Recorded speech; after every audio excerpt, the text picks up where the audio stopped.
Top US defense officials have said the Taliban takeover of Afghanistan can be traced back to a deal between the group and the Trump administration. The so-called Doha Agreement was signed in February 2020 and set a date for the US to withdraw its troops. General Frank McKenzie said the deal had a really pernicious effect on the Afghan government and military. Defense Secretary Lloyd Austin agreed, saying the agreement had helped the Taliban get stronger. In addition to setting a withdrawal date, the Doha Agreement included broad obligation on the Taliban to take steps to prevent groups such as Al-Qaeda from threatening the security of the US and its allies. After his election, US President Joe Biden continued the plan for withdrawal but with an end date of 31 August instead of May. The US defense official made the comments on Wednesday in testimony to the House of Representatives Armed Services Committee.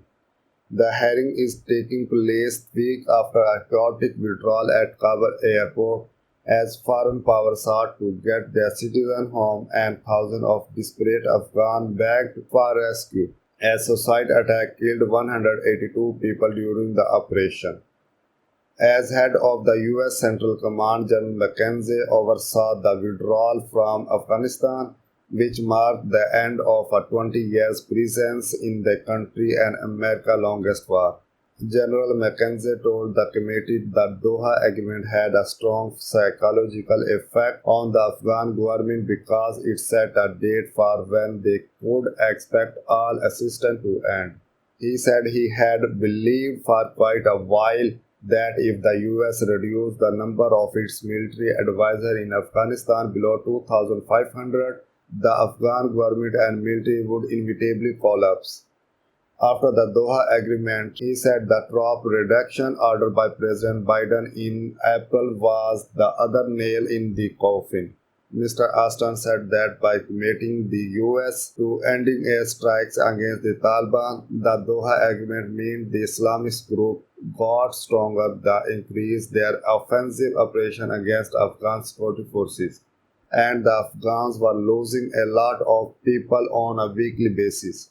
The defense official previously spoke to the Senate Armed Services Committee on Tuesday, where General Milley and General McKenzie said they had recommended keeping a force of 2,500 troops in Afghanistan ahead of the full US withdrawal in August.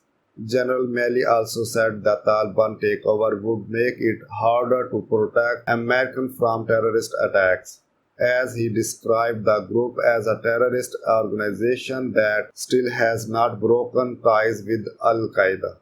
Speaking to the BBC on Tuesday, Taliban spokesman Zabihullah Mujahid said the militants had given guarantees to the world that there will not be any threat against any country, including the United States, from Afghan soil. He said, "We are committed to the agreement which has been signed in Doha between the Islamic Emirate of Afghanistan and the United States. We also want Americans and its allies to be committed on the agreement too. Instead of making negative comments, it would be better for them to choose the way of diplomacy and cooperation."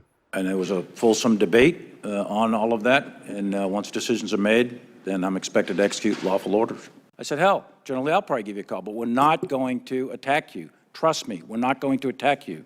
These are two great powers, and I am doing my best to transmit the president's intent, President Trump's intent. The analogy I've used with many others is it likely will put a shot of adrenaline into their arm.